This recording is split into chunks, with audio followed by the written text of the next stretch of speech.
SCO की अगर बात की जाए ना, तो आपको पता है कि एससीओ समिट जब होनी थी उससे पहले ट्रंप क्या कह रहा था, कभी वो चाइना को, कभी वो रशिया को, कभी वो इंडिया को डेड इकोनॉमी जी जी, कहते डैडी हैं, वो हमने बड़ा सुना है, वायरल ठीक हुआ, है। यस। और हमने उसके अलावा भी डिग्रेड करते सुना है कि आप लोग कहाँ तक जाएंगे, अमेरिका के बगैर क्या कर सकते हैं। और उसके बाद जैसे ही एससीओ समिट, आप देखें कि चाइना के पास कितनी बड़ी पॉपुलेशन है, इंडिया के पास कितनी बड़ी पॉपुलेशन है, उसके बाद अगर हम रशिया की बात करें तो उसके पास कितने एसेट्स हैं, ठीक है ना। तो जब ये तीनों इकॉनमी मिली, वहाँ पे सिर्फ नहीं था पाकिस्तान भी वहाँ पे मौजूद था, ठीक है, उसके अलावा और भी कंट्री वहाँ पे मौजूद थी। तो जब ये इन कंट्रीज़ को ट्रंप ने इकट्ठा देखा ना, तो उसने अपने वो जैसे कहते हैं ना कि आइसोलेट कर दिया था इन सब पावर ने, हाँ, जाती पावर देखी। जाती देखी। तो फिर वो ट्रंप ने अच्छा, मैं एक सही बात बताऊँ ना, तो मुझे समझ नहीं आती कि ट्रंप पता नहीं जो हम रिस्पेक्ट करते हैं, हमें हर किसी की करनी चाहिए रिस्पेक्ट, जो भी प्रेसिडेंट या प्राइम मिनिस्टर है, रिस्पेक्ट करनी चाहिए। लेकिन एक लॉजिक भी होता है कि मुझे लगता है कि ट्रंप पता नहीं नींद के अंदर ट्वीट कर देता है या वो नशे के अंदर ट्वीट कर देता है, कि उसको पता नहीं होता है कि उसने लिखना क्या होता है, ना वो अपनी एडमिनिस्ट्रेटर से पूछता है, ठीक है ना। वो मतलब अपनी टीम के बगैर काम बगैर करते ही नजर टीम के आते हैं बगैर, जी। उसको पता नहीं चलता है वो क्या ट्वीट करके ना बाद में सोचता है कि यार हाँ मुझसे ये ट्वीट हो गई थी। तो ये मुझे लगता है कि ट्रंप को ना अब मान लेना चाहिए। ये ट्रंप ने शायद देखा नहीं कि जिसने भी इन इकोनॉमी से पंगा लिया है ना, उसका हाल ट्रंप ने, चाहे वो कनाडा आप ले लें, ठीक है, उसके बाद मालदीव ले लें, या और भी जितनी भी कंट्री आप देखें ना, इंडिया और चाइना की कितनी लगती थी। और एक टाइम तक आके इनको भी इकट्ठा होना पड़ा है कि नहीं भी, अगर हम इस खित्ते में अगर हम रहते तो हमारी तरक्की ज़रूर होगी। तो मुझे लगता है कि अब ट्रंप को ना, अभी देखना, ट्रंप और भी धमकी देता था कि मैं आपके ऊपर ना मजीद से मजीद सैंक्शन लगाऊंगा। सैंक्शंस लगा दूंगा। हाँ। तो क्या आपको लगता है कि ट्रंप सैंक्शन लगा सकता है जिसके हालात हुए पड़े हैं? अभी आप देखें कि अभी ब्रिक्स भी होने वाली है, ठीक है ना।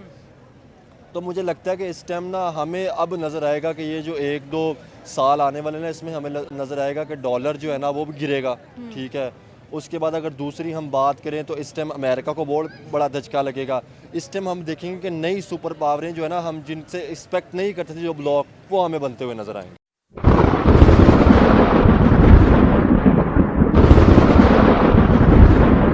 देखिए, मैं यहाँ पे स्टार्ट इस तरह नहीं लूंगा। मैं स्टार्ट इस तरह लूंगा, जब एक चीज आपसे कंट्रोल ना हो रही हो तो आप कहते हो यार जा पड़ा है, मगड़ोल है, ठीक है, आप अपनी जान छुड़वाते हो, ठीक है। तो अब सिंपल सी बात यहाँ पे, ट्रम्प है ना, चले इसके ऊपर ही बात में आता हूँ। मैं पहले मैं ट्रम्प को एक्सप्लेन करता हूँ कि मैंने अपनी एज के अंदर इतना वेला प्राइम मिनिस्टर या प्रेसिडेंट कोई नहीं देखा, ठीक है, जिसको अपने मुल्क की फिक्र नहीं है, जिसको इतना पता है कि मैंने सोशल मीडिया पे बैठ के क्या ट्वीट करना है। लाइक प्राइम मिनिस्टर इतना वेला होता है, मुझे नहीं पता था। लाइक अमेरिका आपका चाहे डूब जाए, अमेरिका खसारे में चला जाए, अमेरिका मर जाए, लुट जाए, आपने इंडिया को ट्वीट करना है कि लाइक इंडिया के लिए मैं ट्वीट कर दूं कि यार हमने ये कर दिया आपके लिए, हमने ये सोच लिया, अब हम आपके ऊपर इतनी सैंक्शन लगा देंगे या हम आपको छोड़ें आप जाएं चाइना के हाथ। देखिए, अब बातों में इंडिया के ऊपर, इंडिया ने उनकी एक नहीं सुनी, ये प्रूव है ट्रम्प का ट्वीट, ठीक है। देखिए, अगर मैं किसी की सुन लूँ ना तो ऐसा ट्वीट ना करे, मैं अगर किसी की मान लूँ तो ऐसा ट्वीट ना करे।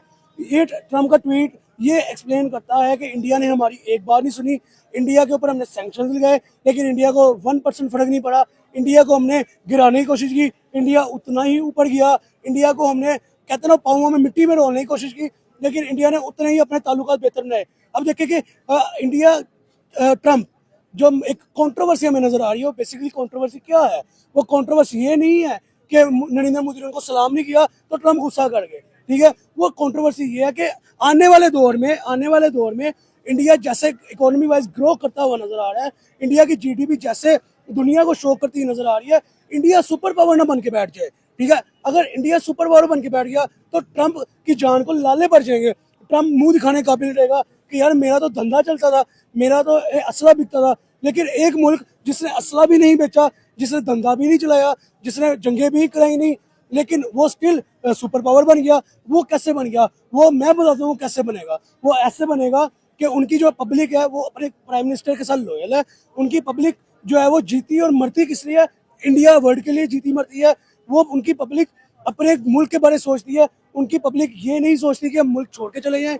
उनकी पब्लिक ये नहीं सोचती कि अमेरिका जाए, वहाँ पे जाकर डॉलर्स कमाएं और अपने मुल्क आए ना। उनकी पब्लिक ये सोचती है हम अपने मुल्क में रहें, चाहे 30,000 की जॉब करें, अपने मुल्क को बेनिफिट दें, अपनी मेड इन इंडिया के ऊपर फोकस करें। अब देखिए कि इंडिया के अंदर इतनी इंपोर्टेड गाड़ी नहीं चलती होगी जितनी वहाँ पे टाटा और जो महिंद्रा लाइक इस तरह की जो उनके अपने लोकल ब्रांड्स है वो गाड़ियाँ चलती होंगी। तो ये बेसिक चीज़ें हैं ना जहाँ से पता चलता है कि कौन से कंट्री के पब्लिक है वो कहाँ पे जीना पसंद कर रही है। अगर उनको इतना ही ट्रम्प से कोई बेनिफिट हो तो ट्रम्प की इंडस्ट्री में पाकिस्तान में क्यों आए, वो इंडिया ये में जो क्यों आए? सारी की सारी आग लगी है ये एससीओ की मीटिंग की वजह से लगी है, और जहाँ पर ब्रिटेन, चाइना एंड इंडिया तीनों के प्राइम मिनिस्टर्स एक अच्छे खासे फोटो क्लिक में आए हैं। और जितनी कह लें कि वायरल हो चुकी हैं फोटोज नरेंद्र मोदी की, कह लें कि उनके चाइना के प्रेसिडेंट की एंड पुतिन की, तो ट्रम्प कहते हैं मैं अनबॉदर्ड हूँ, मुझे फर्क नहीं पड़ता कि कौन क्या कर रहा है, लेकिन आप ट्वीट भी कर देते हो। देखें ये मैं एक यहाँ पे एक इमोशनल पॉइंट थोड़ा सा छोड़ता हूँ कि जो बंदा कहता है ना मुझे फर्क नहीं पड़ता, सबसे ज्यादा फर्क ही बेसिकली उसको पड़ता है।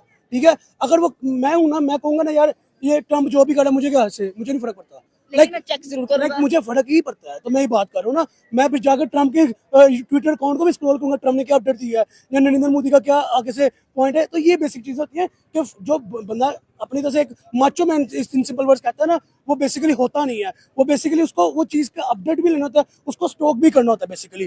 तो मेरे ख्याल में जहां तक ट्रम्प की पॉइंट रहा, ट्रम्प ने जहां तक कहा कि मैं बॉदर नहीं करता, मुझे फर्क नहीं पड़ता, तो भाई आपको फर्क नहीं पड़ता ना, ठीक है, आप बाहर में जो इंडिया जो कर रहा है करने दो। अब इंडिया नहीं कर रहा बेसिकली। देखिए एससीओ की मीटिंग में इंडिया, पाकिस्तान की ट्वीट्स क्यों होती, पाकिस्तानी प्राइम मिनिस्टर भी तो एससीओ में गए हैं।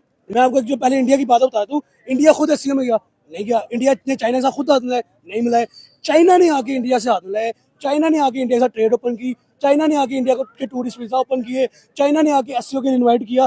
तो यहाँ पे इंडिया ने तो कुछ भी नहीं किया। अब देखिए अगर मैं बिलियनर हूँ ना, मैं लैंडलॉर्ड हूँ ना, तो हर बंदा मेरे साथ कनेक्ट होने की कोशिश करेगा। Same as it is India, India की जो आबादी है ना वही इंडिया की पावर है, इंडिया की जो पॉपुलेशन है वही इंडिया की पावर है। वो कैसे, क्वेश्चन मार्क तो ये वो कैसे, वो इस तरह से कि इंडिया की जो पब्लिक है वो अगर कह देना कि यार ये दिन है तो मानना पड़ता ही दिन है। क्यों? क्योंकि उनकी आबादी के सर के ऊपर बहुत सी मार्केट चढ़ रही हैं, बहुत से बिजनेस चढ़ रहे हैं, बहुत से मुल्क चढ़ रहे हैं। तो मेरे ख्याल में देखें एक सिंपल सा पॉइंट है, मालदीव इंडिया का एक इशू चला, इंडिया के ऑडियंस ने मालदीव जाने का बाइकआउट कर दिया, मालदीव उल्टे पांव आके गिरा। ठीक है, तो जो मुल्क दूसरे मुल्क को उल्टे पांव आके गिराना जानता हो, वो किसी के आगे जाके उल्टे पांव नहीं गिरता कभी। इंडिया के खोने पे ट्रम्प इतना अफसोस क्यों कर रहे हैं और दुआएं भी इंडिया को दे रहे हैं? हालांकि इंडिया तो इनका बेस्ट लाई रहा है, इंडिया इनका बेस्ट पार्टनर है, और ट्रम्प की दूसरी दफ़ा सिलेक्ट होने की वजह भी वहाँ के इंडियन अमेरिकन ही थे। बिल्कुल सही सवाल है आपका। अब देखें मोदी जो है ना वो बड़ी पावरफुल पर्सनैलिटी साबित हुआ। अब वो बिल्कुल भी अमेरिका के ऊपर रिलाई नहीं कर रहे। उनको बहुत ज़्यादा फ़ायदे मिले हैं, लेकिन वो हमेशा अमेरिका के अंडर नहीं रहना चाहते। अच्छा, वो अपनी फिर से मैं वही बात करूँगा, उनकी इंडिपेंडेंट फॉरेन पॉलिसी है। वो किसी अमेरिका के प्रेशर में आके अपनी ट्रेड या जो फॉरेन पॉलिसी नहीं बनाना चाहते। वो उन्होंने साबित किया है कि वो इंडिपेंडेंट है।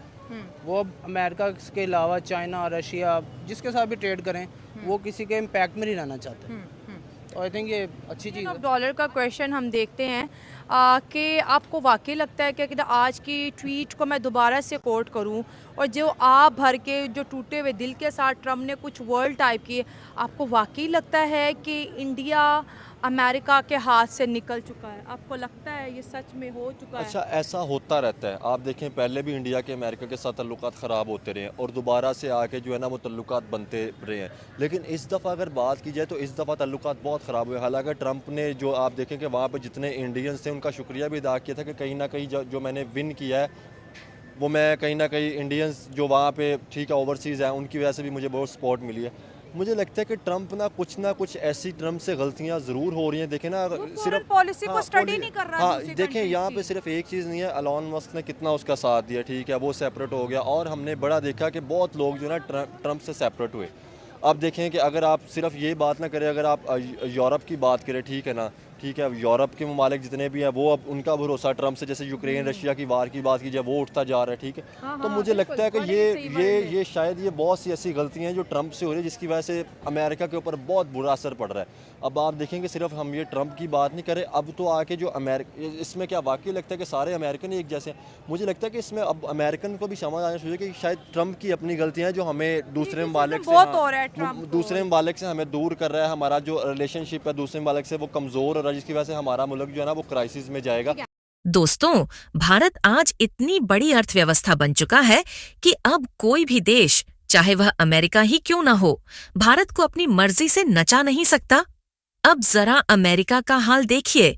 जब उन्होंने भारत पर टैरिफ लगाया तो सोच रहे थे कि भारत दबाव में आ जाएगा, लेकिन हुआ क्या? हमारे उद्योगों में जो सामान बन रहा था उसकी बिक्री थोड़ी प्रभावित जरूर हुई, लेकिन इसका झटका सिर्फ भारत को नहीं लगा। असर सीधे अमेरिका के बाजारों पर भी पड़ा। जहां पहले 10 रुपए में मिलने वाला सामान था, अब वही चीज 50 रुपए में बिकने लगी। यानी महंगाई का बोझ उनके ही लोगों पर चढ़ गया। और रही बात अमेरिका के आगे झुकने की, तो याद रखिए दोस्तों, भारत अब कभी किसी के सामने नहीं झुकेगा, क्योंकि अमेरिका ही दुनिया का अकेला विकल्प नहीं है। भारत के पास और भी कई देश हैं जिनके साथ वह व्यापार कर रहा है और आगे भी करेगा। यही वजह है कि ट्रंप चाचा बुरी तरह बौखला गए और कहने लगे, हमने भारत को चीन के हाथों में धकेल दिया है। असलियत ये है कि आज का भारत किसी का मोहताज नहीं है। भारत अपनी शर्तों पर आगे बढ़ रहा है और दुनिया को ये बात माननी ही पड़ेगी। तो दोस्तों, अगर आपको ये वीडियो पसंद आए तो लाइक करना मत भूलना, चैनल को सब्सक्राइब करके अपना सपोर्ट जरूर दिखाना और अपनी राय कमेंट्स में जरूर लिखना। जय हिंद, जय भारत।